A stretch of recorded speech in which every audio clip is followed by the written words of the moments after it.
Hello, I'm M.K. Davis. What you're going to listen to, I want you to pay particular attention to, and it's the old bear hunter again. Pay attention to his voice because his health is declining at this point in time in our relationship.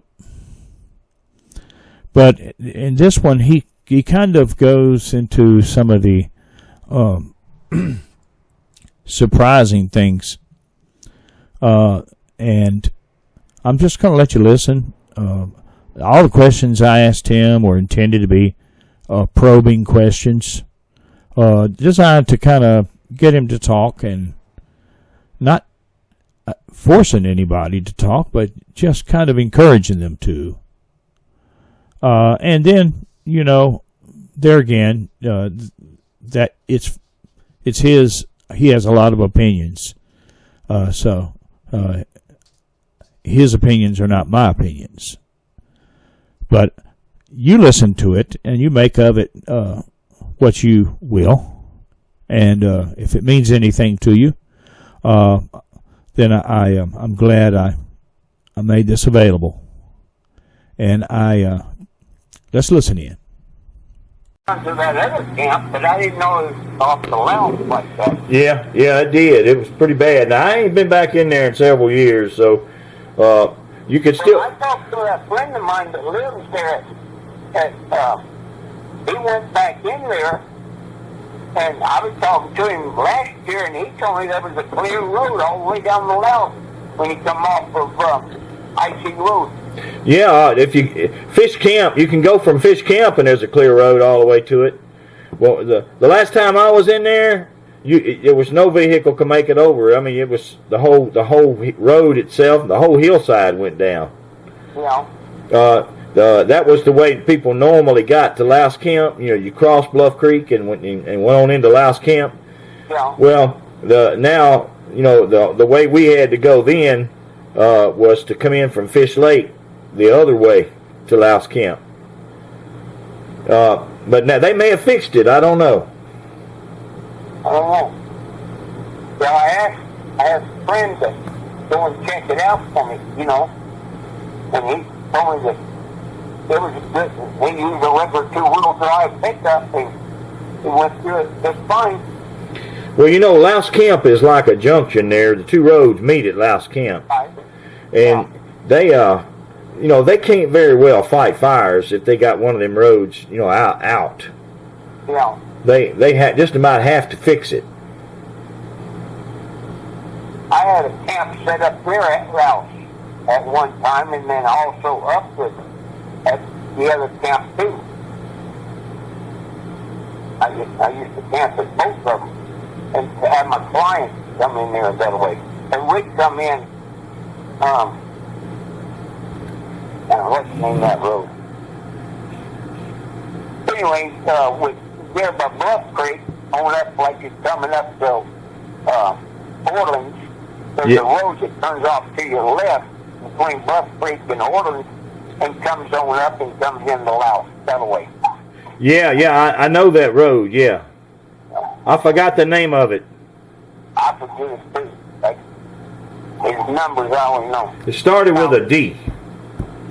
When you get up there, that's pretty steep when you first leave the road, going up through there. And as you get up on top, then you turn back to your left instead of going on around the Louse. And that's where I seen that creek, because that's where my boy did, and I got pictures of his footprint. Yeah. I remember you let me take pictures of it out of your album. Yeah, it's not very good, but it's pretty good. It's just the front part of the foot mainly. Yeah. That's what bothers me at that time. I didn't care nothing about it. I wasn't interested. I was mainly bear hunting, Yeah. And it wasn't a bear. In fact, like I say, I had one dog to carry my jacket at the time when I was trying to get it out from under the pickup because it was a steer. It's good. It was 2 or 3 days later, that smell was still in there, in that country. You could smell it yourself. The smell was still where? It in there where that mosquito lake went down that mountain canyon. That smell was still in there. Really? Now you described that smell to me once before. What did you say it smelled like?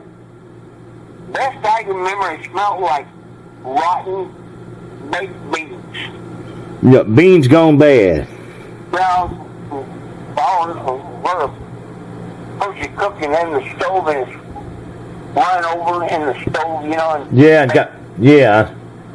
That's what it smelled like. It didn't really stink, but it had that stupid odor, you know. Yeah.